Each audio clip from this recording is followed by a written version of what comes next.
Hi, this is Paul Vizard reporting for QTV News Key West. I'm here with David Brakebill. David, tell us a little bit about the smartride and how it started, what the benefits are associated with it. I know it's for charity, obviously. Right. The smartride actually last year started as something else called Bike It and Bear It for AIDS. And there's a gentleman named Glenn Weinsheimer who lives in Miami who had this idea that we should do a ride unlike some of the rides that have taken place in the past, where 100% of what raised actually goes to the charities that benefit from it. So last year he put together this plan. There were 6 charities involved. This year there are 5 charities involved throughout the state of Florida, and SmartRide stands for Southernmost AIDS Ride 2. Since Key West is known as the southernmost city in the continental U.S., he thought that was appropriate.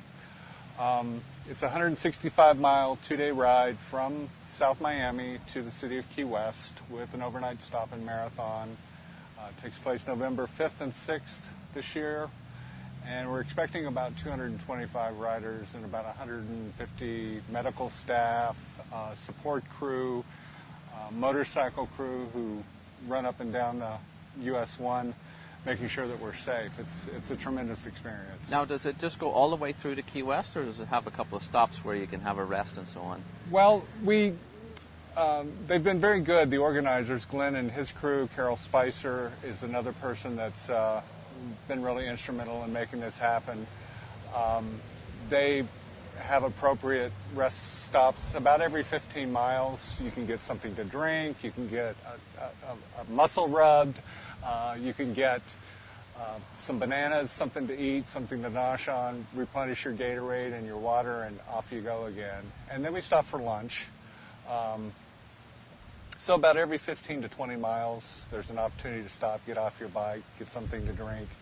And then we stop Friday evening in Marathon, which is about 50 miles northeast of here.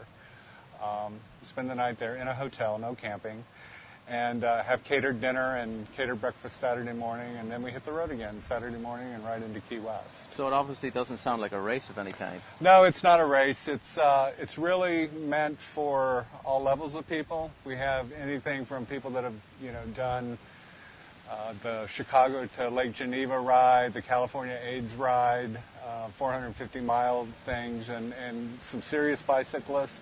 And then there's people like myself who live in Key West who are used to riding our comp cruisers everywhere. And right. So it's all levels of people, and it's absolutely not a race at all. That's great. And the hotels have been helpful with sponsorship of lowering their rates, perhaps, for a few of the participants? Well, we have the Ramada Inn and the Holiday Inn, both in Marathon, have been very gracious in offering rooms. And also here in Key West, the Hampton Inn and the Atlantic Shores Resort, which is one of the better-known gay resorts here in town. That's great. They've been really super with that. That's awesome. Thanks a lot. And how can we get a hold of how to sign up if it's not too late? And is there a website? Yeah, the best way is to go to www.thesmartride.org. There's information there about the ride. You can contact the organizers, and certainly it's not too late. There's a minimum of $1,200 to ride the ride, so it's if you can raise that much money in that short a time, it'll work great. But it's available. It's there. There's a toll-free number on there as well that you can call for additional information. Great. And AIDS Help is one of the organizations that is benefiting from the ride. Tell us a little bit about that. I believe you're on the board of AIDS Help also here in Monroe County, Key West area. Right. Actually, AIDS Help Incorporated serves the entire Florida Keys from Key Largo to Key West. We have about 350 clients who receive food assistance, rental assistance, medical assistance, mental health assistance through them. About 20% of our money is raised locally through different fundraisers. We have everything from gourmet dinners at restaurants to our big event. Our signature event is Taste of Key West, which takes place in April of every year. The Smart Ride is, last year was our first year doing it, and this year we hope it's even bigger. But AIDS Help's been around since 1986, and of course, when AIDS first came to be known, people were dying.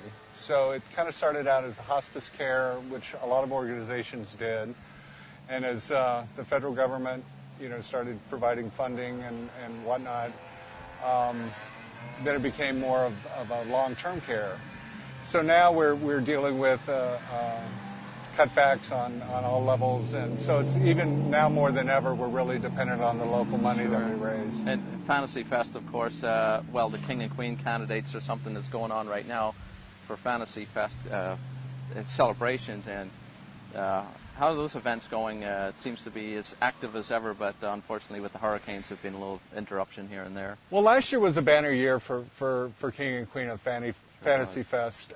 We raised more money than we ever thought would be possible, and we certainly don't expect to do that again this year. However, like you said, with 4 hurricanes threatening the state of Florida, it certainly hasn't been easy. The entire month of September, we're a tourism-based economy, so the entire month of September was pretty much a wash, literally.